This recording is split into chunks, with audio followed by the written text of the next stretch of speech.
आज के इस लेक्चर में हम बात करेंगे कि आप किस तरीके से CSS का यूज करते हुए आपकी हेडिंग्स, आपके पैराग्राफ में इनलाइन CSS का यूज करते हैं। साथ ही साथ हम सीखेंगे कि आप किस तरीके से CSS की फाइल को कंपाइल करते हैं।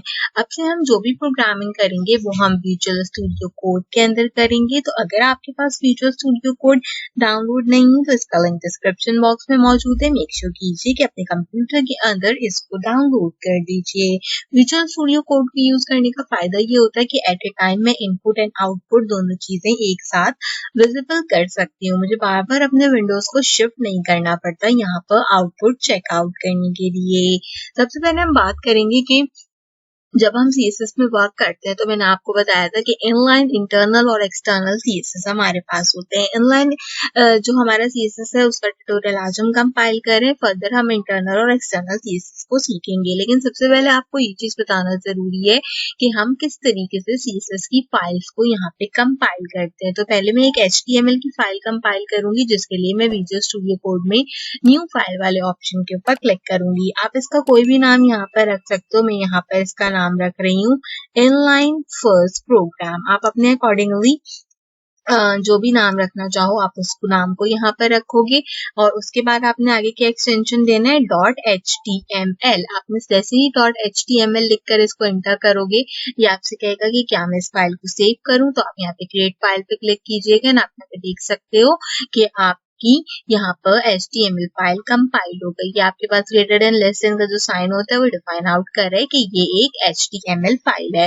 अब आप इसके अंदर अपना HTML जो है वो आराम से इस तरीके से मेंशन आउट कर सकते हो, जो भी आप HTML मेंशन करना चाहते हो। फर्दर हम प्रोग्राम यहाँ पर लिखेंगे अपने HTML से रिलेटेड। सिर्फ बेसिक स्ट्रक्चर मैंने जो है वो कमांड के थ्रू डायरेक्टली टाइप आउट कर दिया है।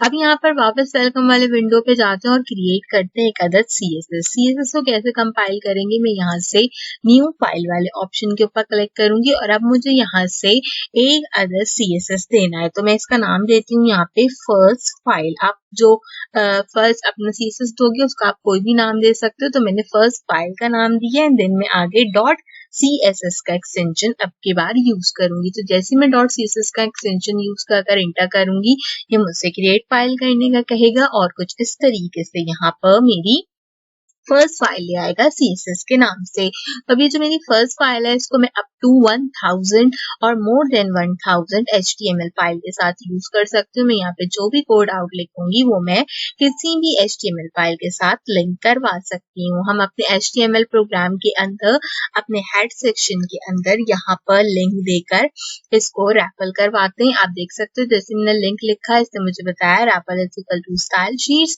और स्टाइल शीट्स में मुझे बताना है कि कौन सी स्टाइल शीट है। तो मैं यहाँ पर लिख दूंगी फर्स्ट फाइल CSS। तो जैसे मैंने फर्स्ट लिखा वो मेरा CSS का प्रोजेक्ट यहाँ पर ले आए। तो इस तरीके से हम जो है वो एक्सटर्नल CSS लिंक कराते हैं अपनी फाइल के अंदर। तो आज हम सीख रहे हैं कि इंटरनल और इनलाइन CSS किस तरीके से करते हैं, खास करके इनलाइन CSS। तो उसके लिए मैं क्या करूंगी यहाँ से इन वाले जितना भी कंटेंट लिखा है इसको रिमूव कर दूंगी ताकि आप लोग यहाँ पर परेशान नहीं हो। सबसे पहला काम जो है यहाँ पर अब मैं क्या कर रही हूँ CSS को तो क्लोज कर रही हूँ क्योंकि आज हम इसका यूज नहीं कर रहे एक्सटर्नल CSS का। इनलाइन CSS का यूज करने से पहले आपको ये बताती हूँ कि जब हम विजुअल स्टूडियो कोड यूज करते हैं तो इसमें आपको प्रीव्यू का ऑप्शन डायरेक्ट मिलता है। तो प्रीव्यू का ऑप्शन डायरेक्ट मिलने से पहले जरा अपने डॉक्यूमेंट का नाम चेंज कर लेते हैं।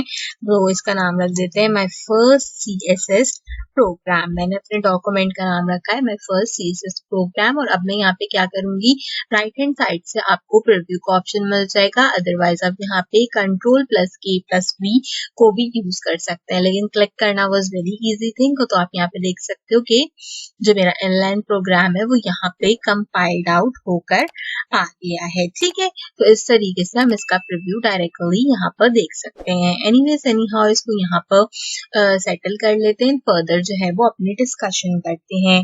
टाइटल हमने यहाँ पर दे दिया माई फर्स्ट CSS प्रोग्राम के नाम से। इसके बाद जो है बॉडी के अंदर मैं कुछ हेडिंग टैग्स देना चाहती हूँ। तो मैं सबसे पहले यहाँ पर H1 का टैग देती हूँ जिसके अंदर मैं मेंशन आउट करती हूँ यहाँ पर अपना नाम। सिंपल मैं अपना नाम जो है वो यहाँ पर लिख रही हूँ। आप कोई भी टेक्स्ट यहाँ पे मेंशन कर सकते हो। मैंने अपना नाम लिख दिया और अब हम एक पैराग्राफ भी लिख देते हैं जिसके अंदर मैं लिख देती हूँ this tutorial is all about inline CSS। ठीक है, आप जो भी टेक्स्ट लिखना चाहो वो आप यहाँ पर लिख सकते हो। मैंने एक सिंपल सा टेक्स्ट लिखा है, जैसे मैंने टेक्स्ट और यहाँ पे पैराग्राफ लिखा तो आपको राइट हैंड साइड के ऊपर उनका आउटपुट डायरेक्टली नजर आ गया। ठीक है, डायरेक्टली आउटपुट नजर आने के बाद अब जो है यहाँ पर अगर आप कुछ और लिखना चाहो तो आप कुछ और भी लिख सकते हो। अब हम यहाँ पे बात करते हैं सबसे पहले कि जो हमने अपना प्रोग्राम लिखा है, अभी मुझे बिल्कुल यहाँ पर जो है ना वो लग रहा है बोरिंग सा प्रोग्राम। मैं चाहती हूँ कि महक आलमगीर की जो हेडिंग है वो रेड कलर की हो जाए और जो मेरा पैराग्राफ यहाँ पे लिखा है वो येलो कलर से कंपाइल्ड हो जाए। तो मैं वो किस तरीके से करूंगी, उसके लिए मैं यहाँ पर इनलाइन CSS का यूज करूंगी। तो हम क्या करेंगे, सबसे पहले अपने हेडिंग 1 में आएंगे और हेडिंग 1 में आने के बाद यहाँ पर मैं एक कमांड यूज करूंगी जो कि कहलाएगी स्टाइल की। विजुअल स्टूडियो कोड का सबसे अच्छा जो मुझे फीचर लगता है ना वो ये लगता है कि जैसे ही हम कोई कमांड लिखना शुरू करते हैं ना, हमें उसे पूरा टाइप नहीं करना पड़ता, वो कमांड खुद से आ जाती है एंड आपने जो है वो उसको शफली से फिल्टर करना होता है। देखो is equal to colours each and everything will be come at their own. अब मैं यहाँ पर कलर डिफाइन करूंगी, अपना जो भी कलर मैं यहाँ पे डिफाइन करना चाहती हूँ। जैसे मैंने कलर लिखा, देखो कितने सारे कलर्स आ गए। इसमें आपको विजुअल स्टूडियो कोड का फायदा क्या होता है कि जब हम ज्यादा अपना प्रोग्राम लिख रहे होते हैं तो हमें टाइप नहीं करना पड़ रहा होता। अगर मैं यहाँ से कलर को एक्वा कलर सिलेक्ट करूंगी तो आप देखो मेरा कलर यहाँ से एक्वा कलर में शिफ्ट हो गया। तो इस तरीके से हम जो है वो यहाँ पर अपने फॉर्म्स को बदल सकते हैं। सेम अगर मुझे पैराग्राफ के लिए करना है तो मैं पैराग्राफ में भी जाके स्टाइल की कमांड लगाऊंगी, देन मैं यहाँ से कलर की कमांड लगाऊंगी और अगर मैं यहाँ से ब्लू वॉयलेट को चूज कर लेती हूँ तो ब्लू वॉयलेट के अंदर ये आ गया। अब मुझे ब्लू वॉयलेट का कलर पसंद नहीं आ रहा ना, ठीक है, तो मैं यहाँ से येलो कलर को चूज कर लेती हूँ। तो येलो कलर में देखो हमारे पास आ गया। मैंने प्रीवियस HTML सीरीज के अंदर आपको बताया था कि अगर आपको कलर्स नहीं लिखने तो आप सिंपली अपना पॉइंटर ड्रैग कीजिए एंड आपको जो भी कलर पसंद आ रहा हो आप उस कलर को यहाँ से अपने अकॉर्डिंगली चूज कर सकते हैं। आप जिस तरीके से भी कर्सर लेके जाएंगे आपके कलर्स यहाँ पर चूज होते रहेंगे। तो आप यहाँ पर चाहे तो कोडिंग भी यूज कर सकते हैं। जैसे देखो इसने मैंने जैसे कलर चेंज किया RGB कोडिंग ले ली। अगर आपको RGB कोडिंग आती है तो वेल एंड गुड, अदरवाइज अगर आपको कलर्स नेम आते हैं तो आप कलर्स नेम भी यहाँ पे मेंशन कर सकते हो। ये तो इसका आउटपुट हो गया हमारे पास प्रोग्राम का कि हमने सिंपली इसको कंपाइल कर लिया। अब मैं चाहती हूँ कि जो मैंने यहाँ पर ब्लू कलर से टेक्स्ट लिखा है ना, मिसाल के तौर पे मैंने जो एक्वा कलर लिया है ना, इसको मैं यहाँ से एक्वा की जगह आप करके दिखाती हूँ रेड कलर। ठीक है, मैंने इसको रेड कलर क्यों किया है, मैं चाहती हूँ कि सिर्फ जो महक आलमी लिखा है इसके बैकग्राउंड का जो कलर हो ना मेरे पास वो यहाँ पर येलो कलर में आए। तो मैं उसके लिए क्या करूंगी, यहाँ पर एक और अपना कमांड लिखूंगी जो कि होगी यहाँ पे बैकग्राउंड की कमांड। तो आप देख सकते हो जैसे कि मैंने कमांड दी यहाँ पे रेड कलर के आगे बैकग्राउंड डैश कलर येलो, तो मेरे पास जो इसका बैकग्राउंड था वो येलो हो गया। अगर मैं यहाँ पे कोई और कलर देना चाहूंगी तो मैं सेम इसी तरीके से यहाँ से कोई और कलर को भी चूज आउट कर लूंगी। तो आपको जो भी कलर आपके अकॉर्डिंगली अच्छा लग रहा हो आप उस कलर को यहाँ पे चूज आउट कर सकते हो। अगर प्योर व्हाइट रखना चाहें तो हम प्योर व्हाइट भी रख सकते हैं। तो इस तरीके से हम क्या कर सकते हैं, अपने बैकग्राउंड्स को यहाँ पे चेंज कर सकते हैं। हेडिंग का कलर भी चेंज कर सकते हैं, बैकग्राउंड का कलर चाहते हैं तो बैकग्राउंड का कलर भी हम चेंज कर सकते हैं। अगर मैं सिर्फ अब हम यहाँ पर एक और जो है वो प्रोग्राम क्रिएट करते हैं जिसके लिए हम एक कंटेनर को कंपाइल करेंगे जो कि मेरे पास डिफ की कमांड में कंपाइल्ड होता है। यहाँ पर तो सबसे पहले हम यहाँ पे डिफ की कमांड का यूज करेंगे और इसके अंदर हम एक OL की कमांड को कंपाइल करेंगे। OL का एट्रीब्यूट आपके पास ऑर्डर लिस्ट के लिए यूज होता है। इस ऑर्डर लिस्ट के एट्रीब्यूट के अंदर मैं एक LI यानी कि लिस्टिंग का कमांड जो है वो जनरेट करूंगी। जैसे मैंने लिस्टिंग का कमांड जनरेट किया आप राइट हैंड साइड पे देख सकते हो मेरे पास नंबर आना शुरू हो गए। तो मैं यहाँ पर सबसे पहले लिख देती हूँ मुझे क्या यहाँ पे लिखना चाहिए, स्कोर ऑफ गेम। मैं एक टेक्स्ट यहाँ पर इस तरीके से लिखती हूँ। सेम मैं एक और लिस्टिंग कंपाइल करती हूँ जिसके अंदर मैं लिख देती हूँ आर्टिफिशियल इंटेलिजेंस। ठीक है, एक और लिस्ट हो गई मेरे पास। एक लिस्ट और कंपाइल करते हैं हम यहाँ पे।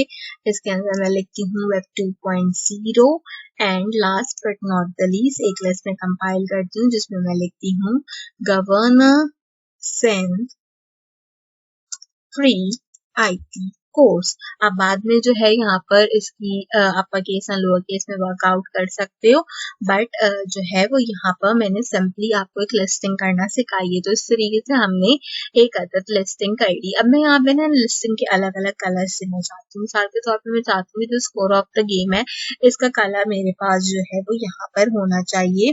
किस कलर का होना चाहिए? कलर होना चाहिए मेरे पास ऑरेंज। उसके लिए मैं क्या करूंगी, लिस्टिंग वाले ऑप्शन में जाऊंगी, स्टाइल का एट्रीब्यूट यूज करूंगी, कलर का एट्रीब्यूट यूज करूंगी एंड यहाँ पे ऑरेंज कलर को यूज कर दूंगी। तो जैसे मैंने ऑरेंज कलर को यूज किया, आप देख सकते हो कि score of the game orange colour में हो गया। अब मैं आर्टिफिशियल इंटेलिजेंस के लिए जो यहाँ पर स्टाइल यूज करना चाहती हूँ और जो कलर यूज करना चाहती हूँ वो मैं चाहती हूँ ब्लू कलर का हो, तो हम ब्लू कलर को यहाँ पे यूज कर लेते हैं। तो ब्लू कलर मुझे बहुत डार्क लग रहा है, मैं चाहती हूँ कि यहाँ पे स्काई ब्लू कलर हो जाए। तो देखो स्काई ब्लू कलर यहाँ पे कंपाइल हो गया। सेम इसी तरीके से हम यहाँ पर एक और जो है वो स्टाइल का एट्रीब्यूट ओपन अप करेंगे, एक और कलर का एट्रीब्यूट ओपन करेंगे एंड वेब 3.0 को हम समथिंग कुछ पिंक कलर में डिफाइन कर देते हैं। तो अब यहाँ से वेब 2.0 जो है वो बेसिकली पिंक कलर में डिफाइन हो गया। Last but not the least मैं चाहती हूँ कि जो गवर्नेंस इन आईटीपी कोर्स का मेरे पास एट्रीब्यूट है ये यहाँ पे लाइट